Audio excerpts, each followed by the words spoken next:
And now it's time for our double feature movie, Mystery Men.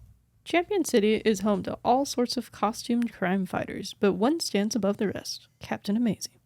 When the celebrated captain goes missing, the rest of the superhero community scrambles to unify and confront the captain's arch nemesis, Casanova Frankenstein. The question is, with heroes like Mr. Furious, the Shoveler, and the Spleen on the roster, will the Mystery Men bring their A game or just strike out?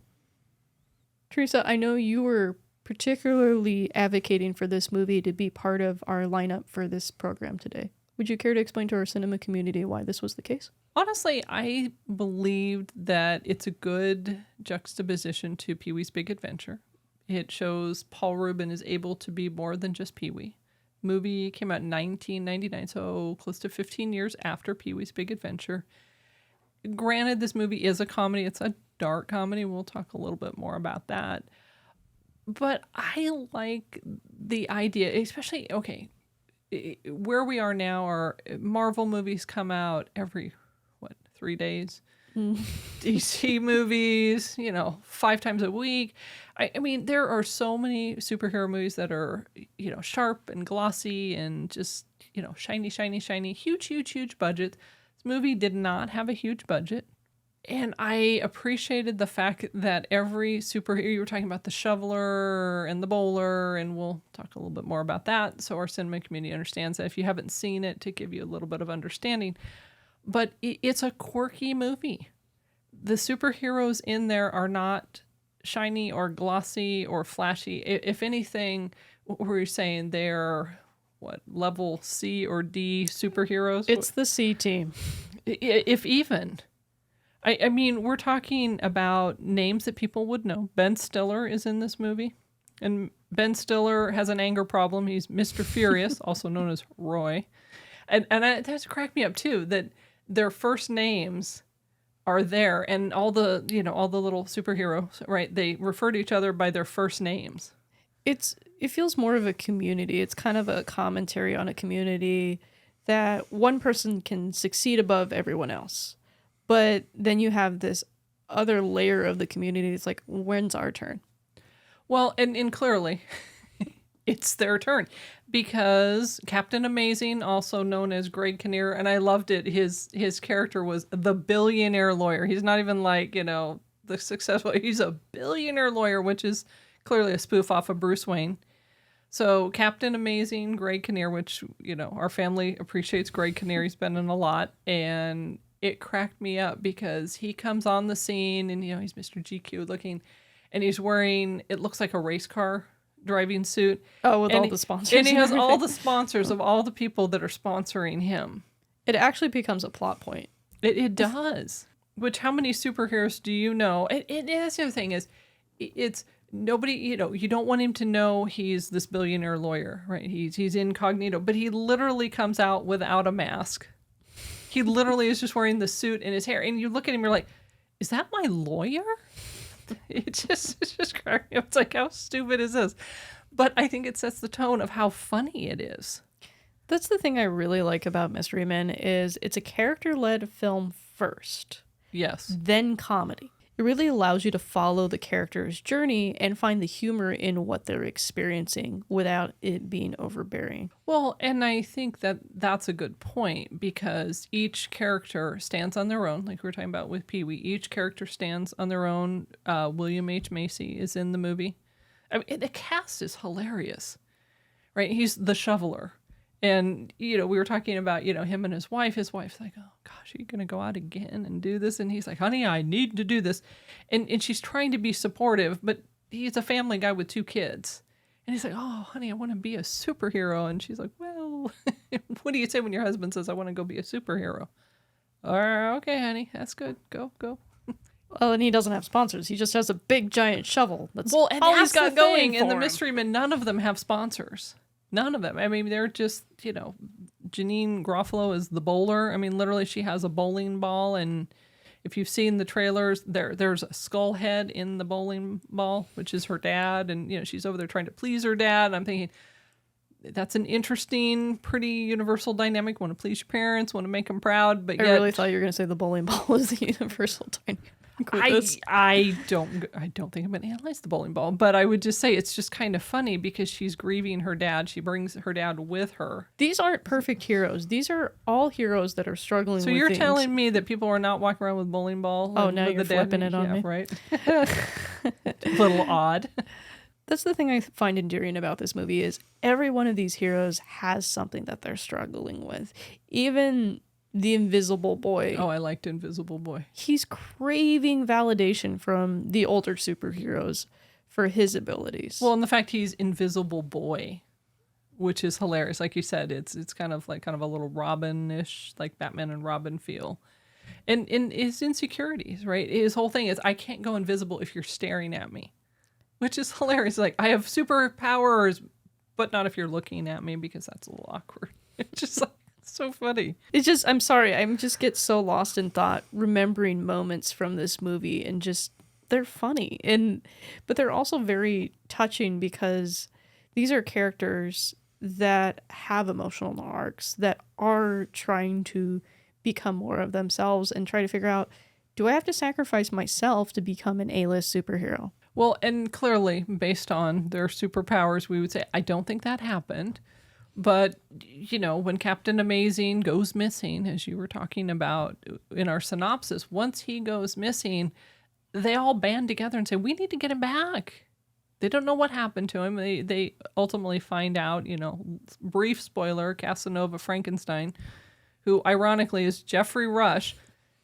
Jeffrey Rush is some narcissistic, crazy villain. It's like, yeah, there's a Jeffrey Rush role you'd never expect to see. If they ever do a Oscars Lifetime Award for him, I want them so badly, if only for the reaction shot, to put one scene of his from this movie. Well, and I love his name. There's a part when he's incarcerated, and that kind of goes back to Captain Amazing, feeling like, oh, my life's work is over now that, he's been incarcerated. What do I do?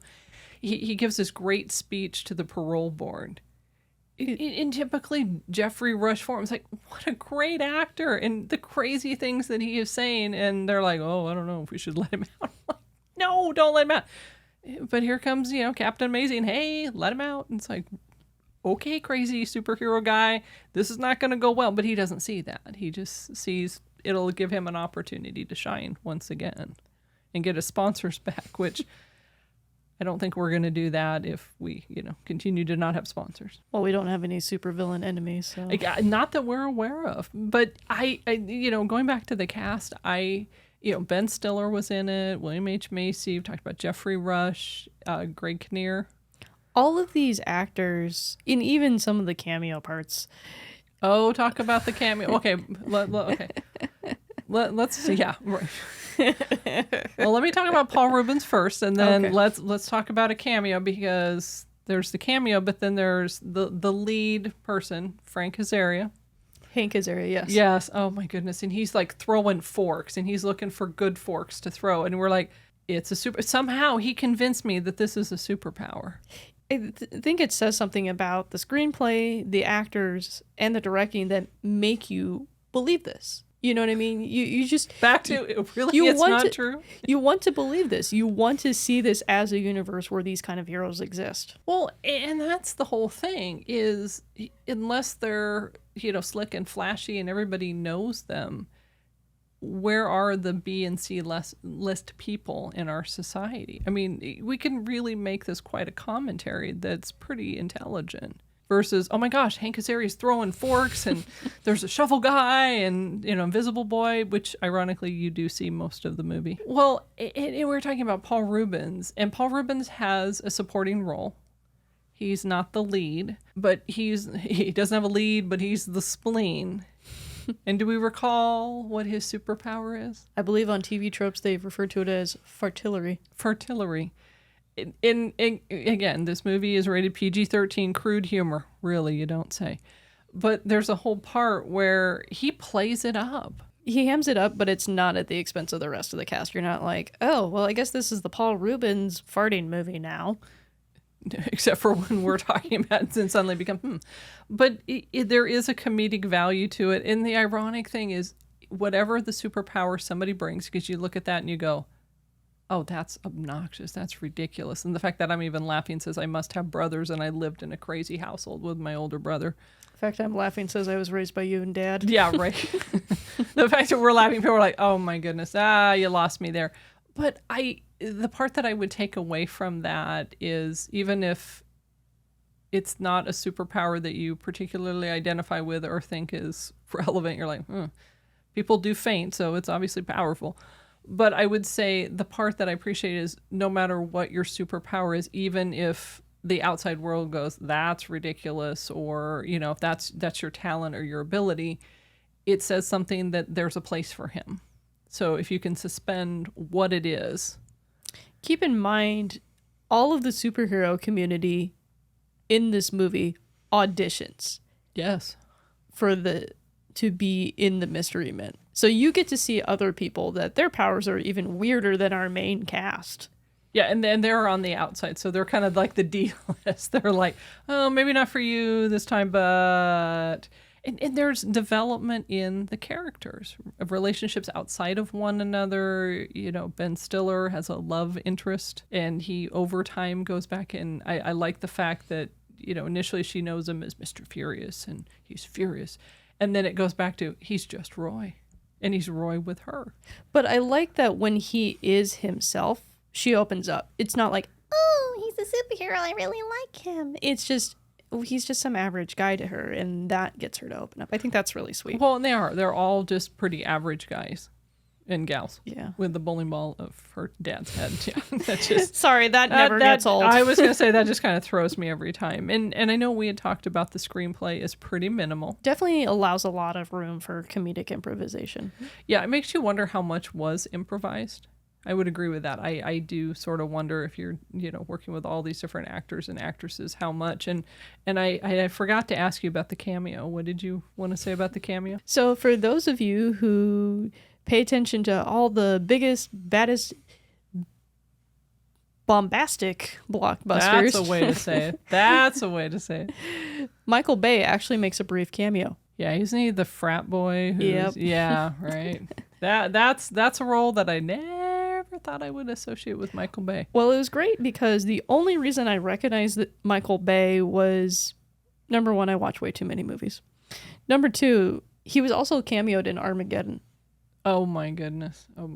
So when I saw him, I'm like, that's him. That's him. And you hadn't seen it before. And you've watched this movie how many times? I'm not even sure, but I agree with that, though. I didn't even see it. And you're like, wait, it's Michael Bay. And I'm like, we literally are, me, Dad, Yeah. Mom, Yeah. literally pulling out our phones while we're watching this going, oh, it is him. it was just, and we just thought he just blew up people and, arms went flying and, he, directed blue people. However. James Cameron. Oh, that's James Cameron. Ooh. The other explosive director. That's right. The Canadian with the concussions. Oh, yeah. Okay. All right. Sorry, Michael Bay. Oops.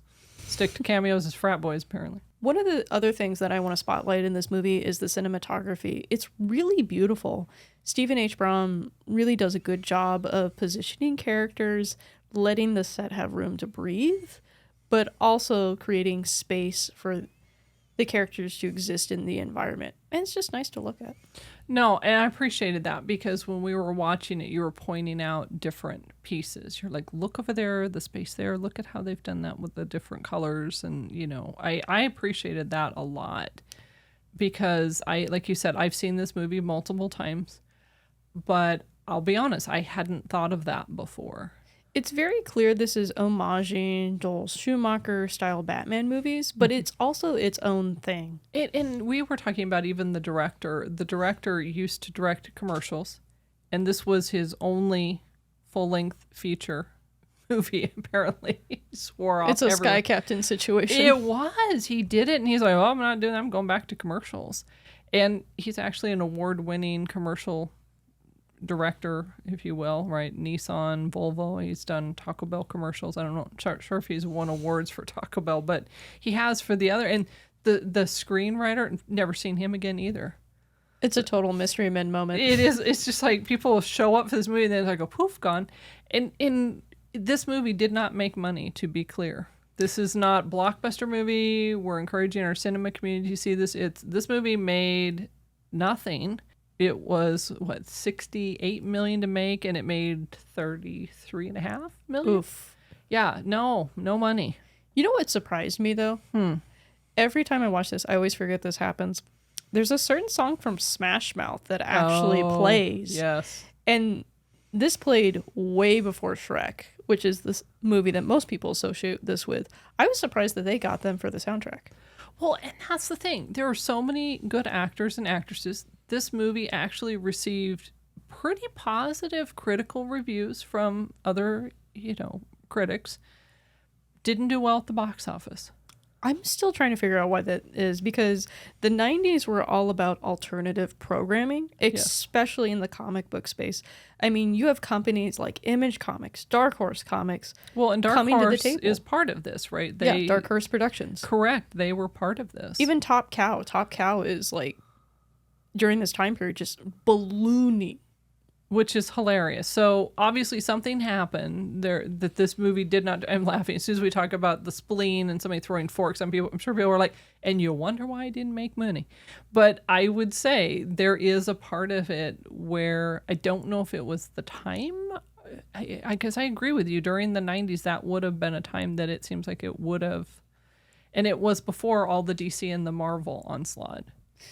Yeah, that's true. There were some lesser known DC films. You have like Steel and things like that coming lesser known. What? Exactly. But I think it's just interesting. There's definitely a cult fandom around this film. Mm-hmm. I was really pleasantly surprised on Twitter, I want to say earlier this year, that somebody mentioned on the official Universal Pictures Twitter that they're just like thinking about the movie, and I was pleasantly surprised to see the amount of impressions on this tweet. It is surprising to me. However, I do find it funny, and I understand that there's some, juvenile humor and that sort of thing. But when we talk about the characters and we're talking about their life, I think it's deeper than it appears. This one's definitely worth a revisit, I think, for a lot of people. Sure, I would agree. Do we have any questions from the box? This movie received generally positive reviews from the critics, but bombed in the box office. Do you really think it's worth seeing, and would you really recommend it? I think it's worth seeing just as a piece of superhero media literature. Mm-hmm. Almost a contrast of what's to come. There was another superhero parody that came from an original idea, not necessarily an identified IP. Mystery Men is from the Flaming Carrot comics. But this movie was from an original idea, and that one was just, how do we not make a superhero parody? So it's like the anti-superhero movie. Yeah, it was a whole, the guys behind it did like all of these different parodies. I feel like this is a good example of love for the source material, but have some fun with it. Correct. And I think it's worth seeing if you go in knowing what you're going to see. I'm wondering if that's part of why it bombed, that people saw the actors and actresses and they're like, oh, this is going to be a serious movie. I don't know why you'd think that. All of these are well-known alternative comedians, though. Well, but this is 1999. We know this now. Back then, I'm sure some people were like, oh, no, I'm sure it's not, Mr. Greg Kinnear, Mr. GQ, Jeffrey Rush, serious actor. Oh, how crazy could it be? Hell. I'm wondering if that had an element, if people were just not expecting it. And it definitely went over the line. I mean, it was crazy, and then it was just like, ooh, wow, he's going to throw that for. Do we have any questions from the box? There are rumors of this movie being rebooted in the future. Do you think that's necessary, or do you think people should just watch this movie that seem to have missed it? I think if you're going to do anything with this franchise, do it a re-sequel. Do it like you make it your audience think you're rebooting it, kind of make fun of some of the reboot tropes, but bring in the original cast. They've definitely got a lot to work with. Well, you're assuming that they want to go back and revisit this. that they're like, hey, I'm so proud of this. Let's do this one more time. And, some of the characters didn't make it out, so they may not have the choice to come back. That's very true, but a lot of the heroic characters did, though. That's true. It was cast well. The story is the story. I don't know what a reboot would do, to be honest with you. I think the reboot could bring in more positive comedic elements. I think it could give the general public could be more interested and be like, oh my gosh, I've never seen the original. What's this about? That could be, meaning they wouldn't necessarily go back and see it, but a new one make me thinking this is a fresh idea, which is, I think, ironic because I think it had all the elements initially. And in my mind, oftentimes reboots are, like you said, new generation of people wanting to see it. And sometimes it's a chance to correct maybe what was missing in the past. To me, it's rather timeless. It felt a little 90-ish, little dated. But it's also making fun of specific superhero tropes in the 90s as well. That's correct. So if people aren't familiar with that, maybe they bring it forward and then they... Aren't we nice? And then they make fun of new people. But they make light of. Because I don't think it was a mean-spirited movie. I think it was dark. It's very dark. There's some character defects that you wouldn't necessarily see in like a mainstream comic. Rebecca, it is that time in the show where we have flying moths. For this movie too. Flying moths, flying moths, flying moths. Where would your flying moth land today? My flying moths are landing about a 3. Oh, okay. So number one reason why it's a 3? Number one reason why it's a 3. I felt like the casting was really well done. Mm-hmm. I just feel like there's something missing with this movie. Mm-hmm. I feel like maybe more commit to the bit spirit. Oh, okay. Interesting. So I would say it would be a 3 for me also, but different reasons. Although I do agree with you, the acting was good. I like the layers underneath. We're talking about, their first names, their story. We were able to see who they were outside of their I don't know. Their superhero community. You're correct, but I was going to say their super identity. It was very clear, and I think that there's something powerful about that. I like the idea of there's a place for quirky people or people that aren't, Spider-Man, Batman, all the big ones. I appreciated that, and their heart was good. When Captain Amazing was in trouble, they risked it all to go try to save him. I thought, wow, that's pretty good versus, we're freaked out, we're going to run away. It's like, nope, we're going to try to help him. So I think that there were some good values, if you will. Although it was painful to watch sometimes. That's kind of, okay, that's what it is. Sometimes it was just painful to watch. I'm like, okay, this bit's going on too long. You could drag this out more. Mm-hmm. It just felt uneven in some ways. Sure. And I wish there would have been more work to kind of join the two. Correct. And that's why I would say a 3, and I think much more than that would be a bit much. Thank you for watching this Cocoon Cast clip. This clip was taken from our weekly show, which is released on Saturdays. If you enjoyed this video, click the link or head over to our main channel for more movie reviews, Hollywood news with a slice of snark. Thank you for watching, and remember, Movies are better together.